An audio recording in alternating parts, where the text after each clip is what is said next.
कार्यक्रम हवा महल।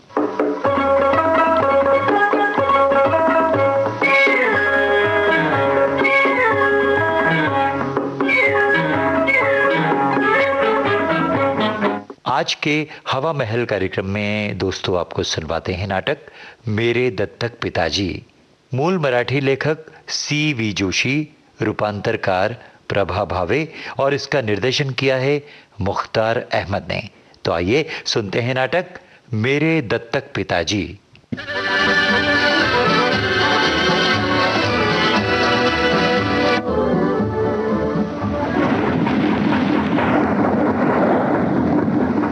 भोर की सुहानी बेला, कोंकण में जाड़ों का मौसम। मैं रत्नागिरी के बंदरगाह की सैर को निकला था। कितना सुहावना होता है कोंकण में जाड़ों का मौसम। न कड़ाके की ठंड, न मुतलक गर्मी। कितना अच्छा लगता है, वाह।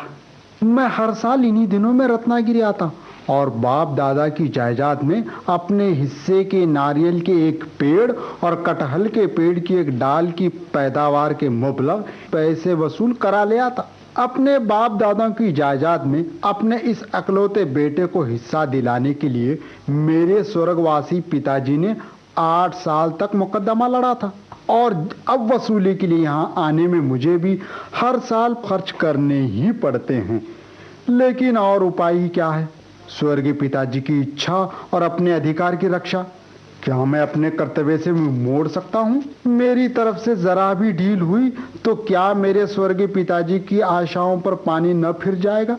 अगर मैंने असावधानी की तो क्या अपने इस नालायक बेटे को स्वर्गीय पिताजी कभी माफ करेंगे? मैंने अपने हिस्से की रकम की वसूली कर ली है। आज शाम की बोट से मैं यहाँ से चला जाऊंगा। लेकिन ये हजरत कौन है? जब से खड़े खड़े मुझे टुकुर टुकुर निहार रहे हैं। अरे ये तो मेरी ही तरफ लपके बाहें पसारे ये मेरी ओर भागे चले आ रहे हैं। मुझे अपने बाहों में भर लिया। अरे ये क्या दादाजी? अरे मुझे आप अपना कौन समझ बैठे हैं? छोड़िए मुझे, जरा छोड़िए तो। मैं आपका नाती पोता तो हूँ नहीं। छोड़िए भी, नाहक भीड़ जमा हो जाएगी। अच्छा खासा तमाशा होगा। नहीं बेटा, मुझे इस तरह न छिड़को। वही हो तुम, बहू वही, बिल्कुल वही, पर भी फर्क नहीं। हाँ हाँ पंडित जी, मैं वही हूँ जो कल था। जैसा कल वैसा आज, वही चिमणा जी विट्ठल। अरे क्या कहा? चिमन तो तुम्हारा नाम भी वही है। हाँ। चिमन चिमन बस हो गया, वही बताया था। चिमन चिमन, आओ बेटा, आओ मेरे साथ आओ। कैसी बातें कर रहे हैं आप? कहीं किसी की नजर बचाकर पागल खाने से तो नहीं भाग आए आप? चलिए चलिए, मैं आपको फिर वहीं पहुंचा देता हूँ। अरे बेटा, मैं किसी की नजर बचाकर भागने वालों में से नहीं हूँ। मैं तो वो तुम ही हो कि मेरी नजर बचाकर 20 बरस से भागते फिरते हो।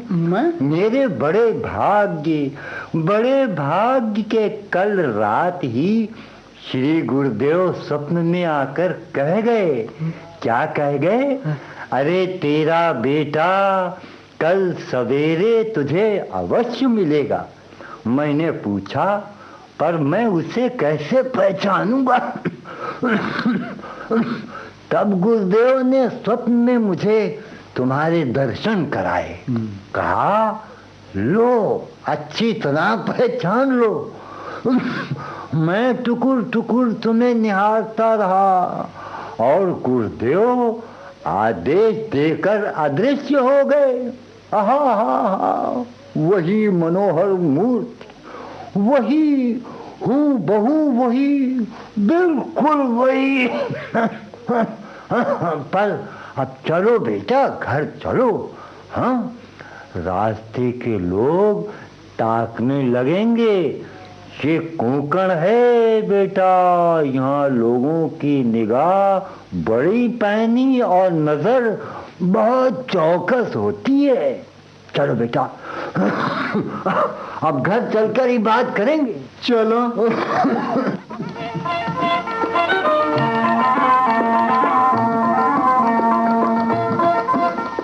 लो बेटा, ये रही मुझ गरीब की झोपड़ी। वाह, खूब बढ़िया बगीचे और हरे भरे लान से घिरे हुए इस आलीशान बंगले को आप झोपड़ी कहते हैं? अरे छोड़ो बेटा, हम कोंकण के लोग सादे जीवन और उच्च विचारों के अभ्यासी हैं। क्या कहते हैं उसे? Plane living and high thinking. आओ यहाँ बैठो। अरे भाई बैठो। अच्छा। रामू, रामू, अरे सुनता है? मेहमान आए हैं। आया अन्ना जी, आया। अरे बगीचे से इनके लिए ताजे फल निकाल ला। अन्ना पर अरे पर क्या? जा मालिक के मेहमान के सामने नानू करता है। संतान के सहारे बिना ये नौकर भी सिर चढ़ गए हैं। खैर, अरे श्रीमती जी आई, क्या है? अरे जरा बाहर तो आओ, देखो कौन आया है। देख लो, मेरा स्वप्न साक्षात सत्य हो गया। देखो अपना बेटा आया है, और तुम मुझे पागल कह रही थी। है न हूबहू वही स्वप्न में देखी हुई मनोहर मूर्ति। हाँ, जय गुरुदेव, जय गुरुदेव। बेटा चिमन, अपनी माँ के पैर छुओ। जीते रहो बेटा, 100 बरस जियो। अच्छा बैठो बैठो, मैं तुम्हारे लिए चाय बना लाती हूँ। अरे क्या देख रहे हो चिमन? है ये फोटो देख रहे हो? फूल से ये तीनों बच्चे 25 साल इन्फ्लुएंजा से 8 ही दिन के भीतर चले गए बेटा। रह गए अपने भाग्य पर रोने के लिए हम दोनों बूढ़े। 1 बरस बड़े दुख में काटा बेटा। गुरु शरण में गया, और कल ही गुरु जी ने स्वप्न में तुम्हारे दर्शन कराए। गए जन्म में तू ही मेरा बेटा था। अब मुझ बूढ़े में जमीन जायदाद, खेती बाड़ी, बंगला बगीचे की देखभाल करने की शक्ति नहीं है बेटा। ये सब और बंबई का अपना छोटा सा घर तुम्हें ही सौंपता हूँ। सब तुम्हारा है। तुम हमारे बेटे हो। अपनी संपदा संभालो और हमें गिरफ्ती के झंझट से छुट्टी दो बेटा। लेकिन अन्ना, मेरे पिताजी नहीं रहे और अपनी माँ का मैं इकलौता बेटा हूँ। इस कारण मैं किसी का दत्तक पुत्र नहीं बन सकता। कानून से भी आप मुझे गोद नहीं ले सकते। अरे क्या धरा है इन बातों में बेटा? कानूनन गोद लेने से ही क्या सच्चा प्रेम पैदा हो सकता है? अरे हम तो तुम्हारे प्रेम के भूखे हैं। तुम हमें माँ बाप जैसा प्रेम करो। हाँ? हमारी वृद्धावस्था में हमारी सेवा करो। बस ये सब जायदाद तुम्हें ही मिलेगी। हाँ चिम्मन, तुम्हें नौकरी में आपा खपाने की जरूरत ही नहीं है। छोड़ो नौकरी। लेकिन अन्ना, इसके लिए भी मुझे पूना तो जाना ही होगा। अरे पूना जरूर जाओ बेटा, जरूर जाओ बेटा।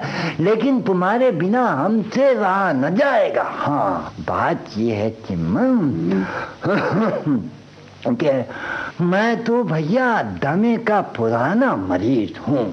हाँ, बस मौसम बदला कि मेरा दमा बुरी तरह उखड़ आता है, तब मुझे हवा पानी बदलना ही पड़ता है। वैसे मैं तो यूं भी पूना में किराए का मकान लेने की सोच ही रहा था, पर अब तो तुम ही हो वहाँ, तुम्हारे ही यहाँ रहेंगे हम तुम्हारी घर गृहस्थी देखकर मन ही मन खुश होंगे। तुम्हारा भार भी कुछ हल्का होगा बेटा।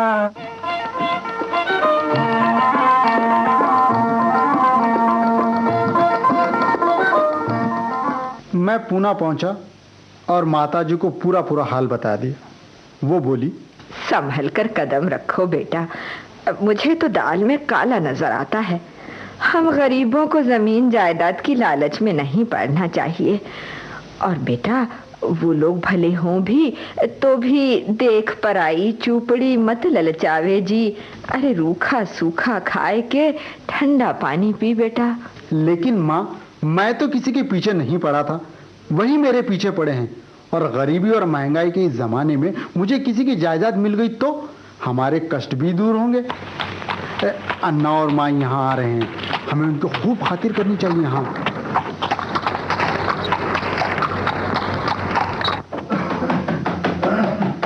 अरे चिमन बेटा। कौन? अन्ना। लो बेटा, ये दोनों पेटियां संभाल कर ऊपर रखवा दो। ये हमारे गहने कपड़ों की पेटी है बेटा। और देखो, इसमें हमारी जमीन जायदाद की दस्तावेज और खास खास कागज पत्तर हैं। अब कहीं जान में जान आई, वरना यात्रा में तो अधमरे ही हो गए थे। कितनी भीड़! ओ हो, चाबियों को गुच्छा भी न जाने कहाँ खो गया। अब नहा धोकर बदलने के लिए कपड़े भी कहाँ से मिलेंगे। आप मुंह हाथ धोइए अन्ना, आराम से बैठिए, मैं अभी नए कपड़े का इंतजाम करता हूँ। जीते रहो बेटा, जीते रहो, जीते रहो। मेरे लिए बस एक धोती जोड़ा और अपनी माई के लिए एक अच्छी सी साड़ी लेते आओ बेटा। पैसे की फिक्र मत करना बेटा।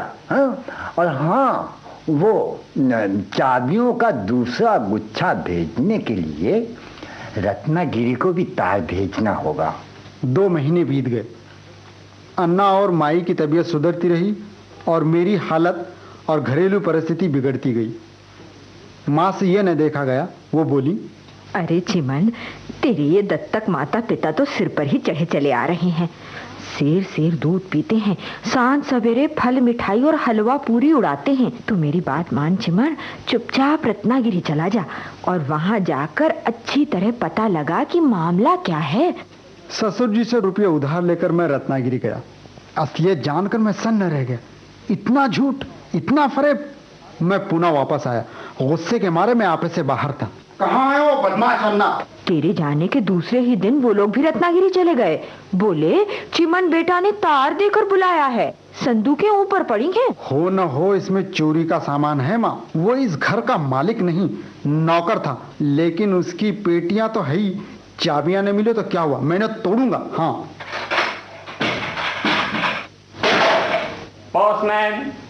बेटा चिमन, तुमने 2-3 महीने हमारी बड़ी सेवा की। हमारा आशीर्वाद तुम्हें हमारी और हमें तुम्हारी याद बनी रहे। इसलिए तुम्हारी पत्नी की सोने की चूड़ियाँ और तुम्हारा फाउंटेन पेन ले आया हूँ। तुम्हारे दुकानदार के पास से कपड़ा लिया है, उसे पैसे चुका देना तुम्हारा कर्तव्य है। बेटा चिमन राव, पेटियों में ईंट पत्थर भरे हैं।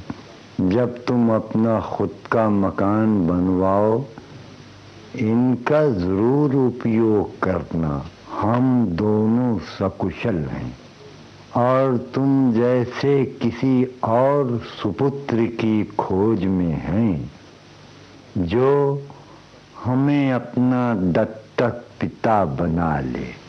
तुम्हारा अन्ना।